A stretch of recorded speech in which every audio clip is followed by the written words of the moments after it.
duduk Mbak Salwa di sini. Iya, terima kasih. Mbak Eva, perkenalkan ini Mbak Salwa. Mbak Salwa ini Mbak Eva. Halo. Sama. Perkenalkan saya Eva. Saya Iya. Muhammad. Oh iya. Oke, silakan duduk Mbak. Iya, terima kasih Mbak Oke, Juliet. silakan duduk Mbak Eva. Oke, gimana ini kabarnya Mbak Salwa? Baik, Oke. alhamdulillah. Gimana nih Mbak? Kita udah lama nggak ketemu dan sekarang baru ketemu lagi. Apa kabarnya Mbak?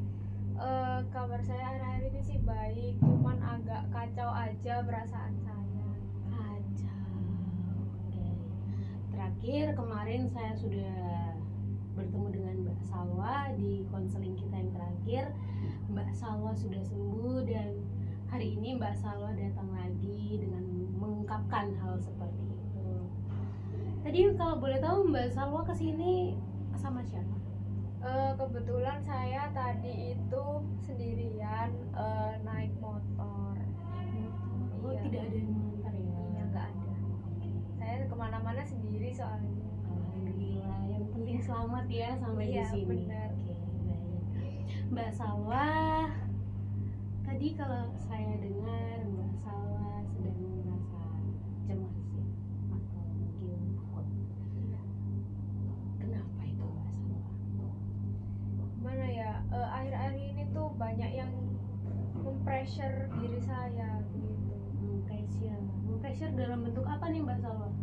Kayak gimana ya? Saya itu melakukan kegiatan saya yang seperti biasanya tuh sebenarnya kayak lancar-lancar aja, tapi kayak akhir-akhir ini tuh kayak tiba-tiba itu banyak prasangka-prasangka buruk itu datang kepada saya gitu. Prasangka buruk, datang prasangka buruk ya dari orang tua saya sih lebih tepatnya. Oke, baik. Di sini mungkin saya sudah mulai tahu arah pembicaraan kita kemana. Sebelumnya saya akan menjelaskan dulu. Mungkin teknik kita kali ini kita menggunakan asertif ya, misalnya ya. Saya paham di mana mungkin di sini ada sedikit miskomunikasi antara Mbak Salwa dengan orang tua Mbak Salwa. Iya. Jadi nanti di konseling kali ini saya akan membantu Mbak Salwa bagaimana caranya berkomunikasi dengan orang tua yang baik. Kadang memang ego anak dengan ego orang tua itu berbeda. Iya, benar. Dan di sini kita ada kehadiran pengamat kita Mbak Eva.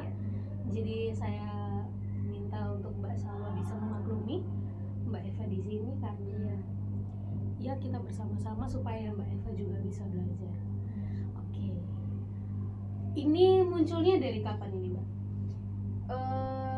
Akhir-akhir ini sih Mas, kayak masa beberapa hari ini, minggu terakhir ini. Minggu-minggu terakhir ini Iya. ya. Berarti waktu Mbak Salwa sedang melakukan apa? Kegiatan kampus kah? Iya, saya jadi gini, Mbak Juliet, saya ini kan akhir-akhir ini kan sibuk sekali dengan program kerja di UKM saya gitu, dan kayak setiap hari tuh rapat karena kayak hamin seminggu itu banyak yang harus dipersiapkan gitu kan.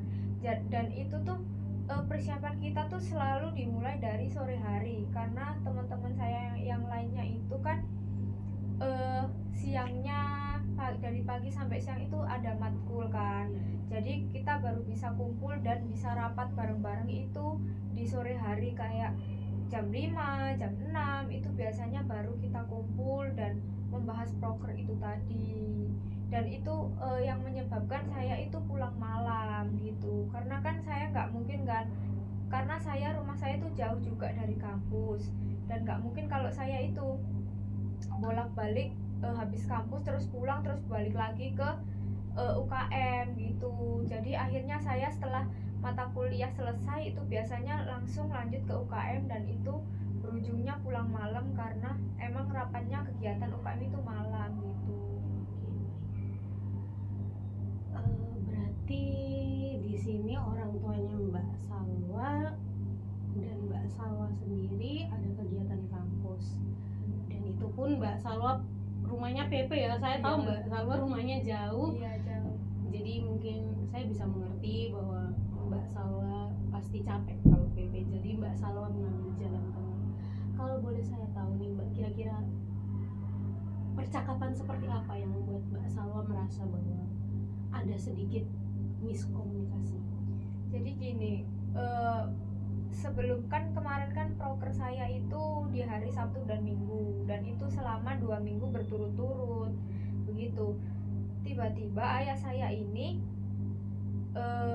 bilang ke saya, kuliah macam apa kok pulangnya itu malam terus gitu. Saya digituin, jadi kayak saya kan kayak shock gitu kan. Saya juga bingung mau jelasin kayak gimana, itu udah bingung karena saya udah paham kalau saya jelasin lebih lanjut itu pasti beliaunya itu nggak mau ngerti gitu.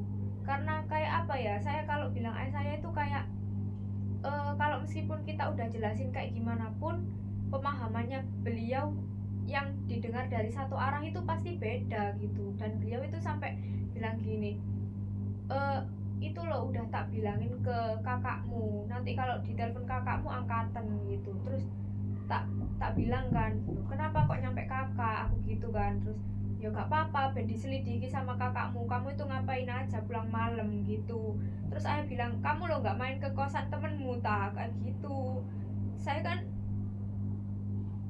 kayak ngerasa gimana gitu. Saya itu padahal itu setiap pulang malam itu selalu ngabarin mama saya.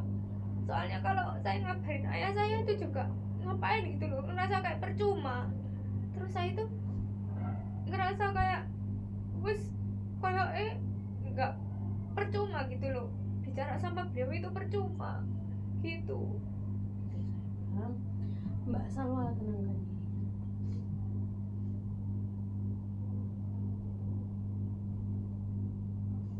Jadi saya itu kayak apa ya, mau meninggalkan tugas saya yang di UKM itu karena saya punya tanggung jawab juga di situ. Jadi kayak susah gitu, saya juga bingung. Tapi kayak kalau saya pulang malam itu pun kayak selalu ngabarin kayak udah jam 8 gitu saya belum pulang, saya WA mama saya, sebentar mama masih rapat. Saya fotoin, saya pap kalau emang bener-bener masih rapat gitu. Dan rapatnya itu nggak sebentar gitu loh, pasti selesainya itu pasti jam 9, setengah 10 gitu baru selesai. Jadi saya apalagi perjalanan dari kampus ke rumah itu nggak dekat, pasti membutuhkan perjalanan secara waktu. Jadi saya nyampe rumah itu kayak sekitar jam 10, setengah 11, kadang jam 11 juga baru pulang gitu. Dan saya tuh capek gitu loh ngasih penjelasan ke ayah saya kalau saya tuh nggak ngelakuin kayak apa yang di pikirannya beliau. Jadi saya kayak bingung, ya udah beliau kayak ngomong apa aja itu wis terserah gitu loh. Saya tuh kayak nggak pernah didukung kegiatan saya.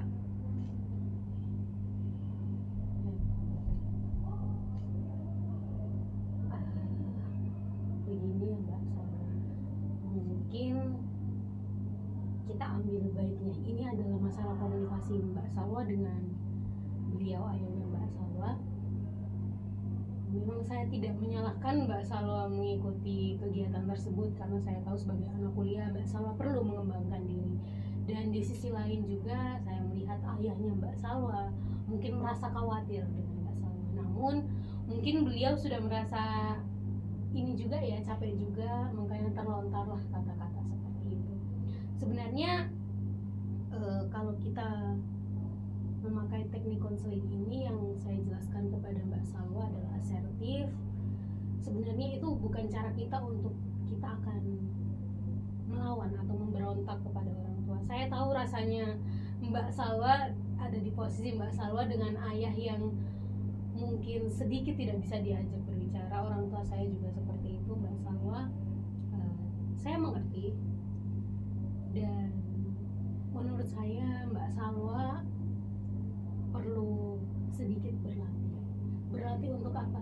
Berlatih untuk berani menyuarakan pendapatnya Mbak Salwa, bukan sebagai bentuk untuk kita melawan terhadap orang tua, itu tidak. Namun kita juga harus bisa mengungkapkan isi hati kita dan kemauan kita. Memang sebagai anak kita masih tinggal dengan orang tua, jadi pasti banyak hal yang akan campur aduk. Apalagi kita kan sudah besar ya Mbak Salwa, 20 tahun ya Mbak Salwa ya. Oke. Itu tuh pasti ada rasa khawatir dari orang tua dan juga Mbak Salwa yang ingin mengembangkan dirinya. Di sini kita berbagi aja. Mungkin saya tahu Mbak Salwa orangnya sungkan, benar tidak Mbak Salwa? Iya. Oke, benar ya. Tapi Mbak Salwa tidak ada tindakan kekerasan kan dari ayahnya, maksudnya cuma cukup sampai. Iya, nggak ada, cuman kayak beliau itu sering meremehkan saya gitu loh. Saya itu nggak pernah disupport dari dulu, itu nggak pernah disupport, makanya saya itu kayak selalu kayak minder gitu loh, buat apa ya, menunjukin kemampuan diri saya itu kayak takut gitu. Terus saya juga apa ya, saya tuh pengen berkembang, tapi kayak iya benar, beliau itu pernah bilang ke saya, kamu itu kalau kuliah itu jangan cuma kuliah pulang, ikut organisasi, cari relasi. Saya udah lakuin dan kayak gini kenyataannya ternyata gitu loh. Tapi beliau itu kayak malah nganggapnya tuh yang aneh-aneh gitu, gak bisa memahami saya. Terus saya tuh kayak mau jelasin juga capek, udah jelasin berulang kali gitu. Di sini saya ingin menanyakan ke Mbak Salwa, kira-kira ibunya Mbak Salwa sendiri bagaimana? Kalau mama saya itu cukup bisa mengerti, pokoknya beliau tahu saya di mana dan saya lagi ngapain, itu beliau mendukung. Kalau mama saya itu pengertian banget hidupnya. Alhamdulillah ya Mbak Salwa punya mama yang sangat suportif. Gak apa-apa Mbak Salwa. Di sini kira-kira nih, kalau dari isi hatinya Mbak Salwa sendiri, Mbak Salwa itu ingin menjadi orang yang terbuka yang seperti apa supaya bisa menjelaskan kepada orang tua Mbak Salwa? Gimana ya, kayak saya itu sebenarnya itu udah terbuka banget sama keluarga itu ya, kayak apa ya, nggak ada sungkan-sungkannya gitu kalau sama keluarga. Cuman kayak untuk bicara di luar anak keluarga itu kayak ngerasa kayak percuma gitu loh, kayak buat apa, kayak jarang didengerin gitu. Jadi kayak saya itu mau bicara kayak kegiatan saya sehari-hari ngapain aja, kayak saya habis ngapain hari ini, itu kayak udah pernah coba saya lakuin, kayak excited sendirian jatuhnya. Ya mungkin yang nanggapin kayak mungkin tergantung mood orang tua saya juga kan, kayak nggak bisa juga kita selalu minta dengerin, itu nggak bisa. Tapi ya gimana, namanya anak kan, apalagi saya itu anak pertama itu, apalagi kalau udah dibanding-bandingin sama anak lain itu rasanya kayak kita tuh ngerasa kayak nggak pantas gitu loh gitu. Oke, baik Mbak Salwa, mungkin di sini terdapat ego anak dan ego orang tua yang sedikit ada jarak ya, saya melihat. Apakah Mbak Salwa sudah pernah mengkomunikasikan dengan ayah dengan ego yang serendah mungkin? Sudah, tapi saya nggak kuat. Saya lebih memilih diam daripada saya nangis di depan ayah saya. Kalau kemarin itu saya nangisnya itu di kamar mandi sampean. Saya lebih sering nangis di kamar mandi ketimbang di depan orang tua saya. Berat pasti buat Mbak Salwa karena susah juga untuk mengkomunikasikan. Apakah ibunya Mbak Salwa sendiri pernah membantu untuk Mbak Salwa berkomunikasi dengan Mbak? Pernah, makanya saya itu kayak apa ya, kalau saya ada kebutuhan gitu, misalnya minta uang buat bayar kayak seminar gitu kan, perlu transfer kan. Nah kadang-kadang itu kayak apa ya, kayak mau minta ke ayah itu kayak takut gitu loh, takut omongannya itu nusuk ke hati gitu. Jadi saya minta tolong mama saya buat ngomong, macalono duwe kok orang ayah, mintain uang ke ayah gitu. Aku takut dimarahin gitu kan, soalnya karena apa ya, kayak sebelum ini kan ekonomi lagi naik turun gitu. Dan itu tuh kebuat saya kayak mikir-mikir lagi mau minta uang itu gimana, sampai saya memutuskan udahlah kerja aja gitu buat nyukupin kebutuhan saya sendiri, biar kalau minta uang ke orang tua itu cuma kayak kebutuhan yang penting-penting aja gitu. Mbak Salwa sampai kerja ya?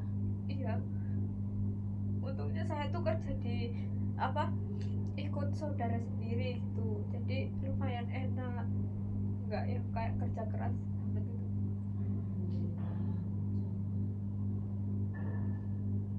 Saya senang dengan tindakannya Mbak Salwa yang berani mengambil keputusan untuk bekerja di tengah kuliah dan kesibukan untuk berkegiatan di organisasi, saya sangat salut. Mbak Salwa, sekali lagi saya turut senang Mbak Salwa bisa kuat, karena nggak banyak anak itu mereka mau bekerja, apalagi untuk mencukupi kebutuhan yang di luar kebutuhan pokok mereka gitu. Mbak Salwa mau tidak sekali lagi, maksudnya mencoba untuk berkomunikasi dengan orang tuanya Mbak Salwa, terutama ayah, karena menurut saya pribadi memang orang tua laki itu yang paling keras. Ada apalagi anak perempuan pertama, kita harus dituntut ini sebenarnya. Oke Mbak Salwa, saya meminta Mbak Salwa sekali lagi, kira-kira bisa nggak berkomunikasi dengan ayahnya Mbak Salwa? Ya mungkin saya akan coba lagi. Mungkin di situ ini saya memberikan saran kepada Mbak Salwa, mungkin Mbak Salwa bisa harus serendah-rendahnya untuk ngomong sama orang tua. Dan Mbak Salwa mungkin bisa berlatih di sini. Saya mungkin habis ini akan mencoba menjadi untuk ayahnya Mbak Salwa. Tidak apa-apa, dan saya minta Mbak Salwa untuk bisa menjelaskan isi keinginan hati dari Mbak Salwa. Itu bukan sebagai bentuk perlawanan kita terhadap orang tua. Tenang aja Mbak, itu bukan seperti itu. Kita sebagai manusia berhak untuk mengungkapkan isi hati, karena nggak semua orang itu kan punya mental dan emosi yang kuat ya. Mungkin habis ini saya meminta Mbak Salwa untuk menenangkan diri, lalu kita akan coba berlatih. Anggap saja bahwa saya ini adalah ayahnya Mbak Salwa. Apapun yang ingin Mbak Salwa ungkapkan. Dan ketika Mbak Salwa pulang nanti, ketika Mbak Salwa menemukan saat yang sudah tepat, bisa langsung dikomunikasikan dengan ayahnya. Saya percaya kok Mbak, pasti semua itu bisa dikomunikasikan. Oke, tenangkan diri dulu Mbak Salwa.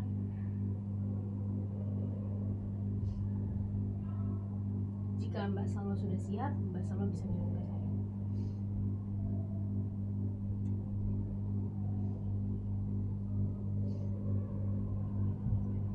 Oke, baik. Mari kita mulai Mbak Salwa. Ungkapkan isi hatinya Mbak Salwa, dan apapun itu yang membuat Mbak Salwa bisa menyuarakan bahwa Mbak Salwa juga ingin berkembang di dunia perkuliahan dan organisasi. Silakan Mbak Salwa.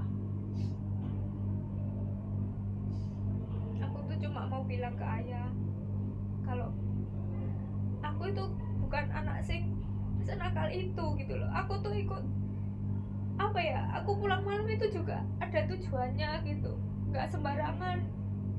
Aku tuh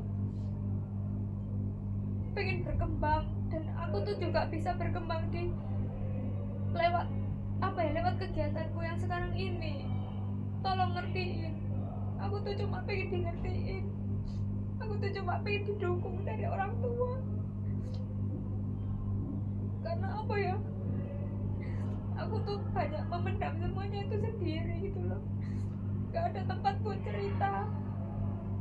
Sekalipun ada orang tempat bercerita, itu kayak susah banget gitu buat ngungkapin semuanya, karena trauma jarang didengar itu tadi. Aku cuma minta didengarin aja, bisa dipercaya gitu. Soalnya apa yang aku bilang itu juga ya itu kenyataannya. Aku juga gak berani bohong sama orang tua. Kalau emang aku ngelakuin ini ya berarti ini, gak yang macam-macam. Soalnya aku juga tahu membatasi diriku sendiri itu gimana. Aku juga udah besar, udah bisa jaga diriku. Aku gak mungkin ngelakuin yang enggak. Apalagi aku perempuan dan aku Islam. Aku tahu batasannya.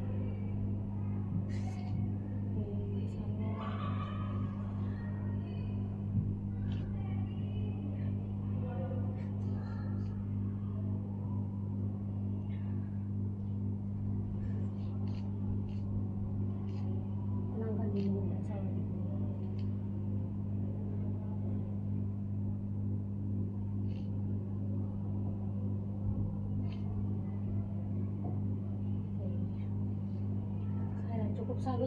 Salwa berani untuk mengungkapkan isi hatinya Mbak Salwa. Saya sangat berterima kasih Mbak Salwa mau berlatih di depan saya, dan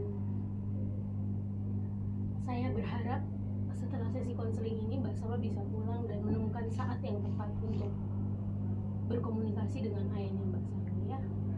Dan saya pun ikut berharap bahwa ayahnya Mbak Salwa mau mendengarkan Mbak Salwa.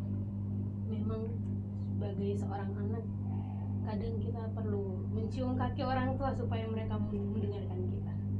Gak apa-apa Mbak Salwa. Saya senang Mbak Salwa bisa ada keinginan dan niat untuk berbicara lagi dengan ayahnya Mbak Salwa, dan saya menunggu kabar selanjutnya bagaimana. Kiranya Mbak Salwa nanti ke depannya bisa lebih berkembang lagi tanpa ada batasan dari orang tua. Saya sangat senang nanti bisa diobrolkan juga dengan ibunya Mbak Salwa di rumah, bagaimana cara berkomunikasi dengan ayah dan mengambil hati ayah itu seperti apa, dan membuat kepercayaan ayah tumbuh seperti itu. Terima kasih banyak Mbak Salwa. Mungkin ada yang ingin disampaikan lagi Mbak Salwa? Mungkin saya mau coba dulu bicara sama ayah saya gimana biar nggak ada kesalahpahaman lagi, karena jujur saya juga udah udah capek dibilangin kayak gitu. Jadi saya mungkin mau coba jelasin sejelas-jelasnya. Untuk masalah beliau mau percaya atau enggak itu terserah ayah saya juga. Pokoknya saya udah bicara apa yang terjadi sebenarnya gitu, dan saya mau ngeyakinin ayah saya kalau emang saya itu bisa jaga diri gitu loh, bukan kayak orang-orang di luar sana. Soalnya saya juga udah besar, jadi saya tahu batasannya juga. Terima kasih banyak Mbak Salwa.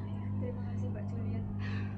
Saya lega Mbak Salwa mau ada keinginan, karena jarang sekali untuk ada orang yang berkeinginan mengulang kembali untuk mencoba, dan saya lega Mbak Salwa bisa mampu, dan saya berharap Mbak Salwa bisa menemukan saat yang tepat untuk berbicara. Apakah Mbak Salwa merasa cukup? Ya sudah cukup, saya lega sekali. Terima kasih banyak Mbak Salwa. Saya nantikan Mbak Salwa di sesi konseling berikutnya. Dan saya berharap begitu besar. Jangan lupakan sholat, apapun yang Mbak Salwa bisa lakukan.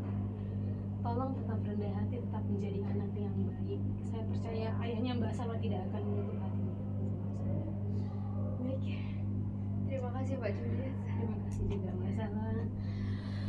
Silahkan menenangkan diri, atau mungkin Mbak Salwa mau bisa langsung berkegiatan selanjutnya, saya persilahkan. Ya, terima kasih Mbak Juliet. Kalau seperti itu, terima kasih banyak sudah membantu saya. Terima kasih juga Mbak Eva. Iya. Terima kasih. Terima kasih, mari saya antar Mbak. Ya.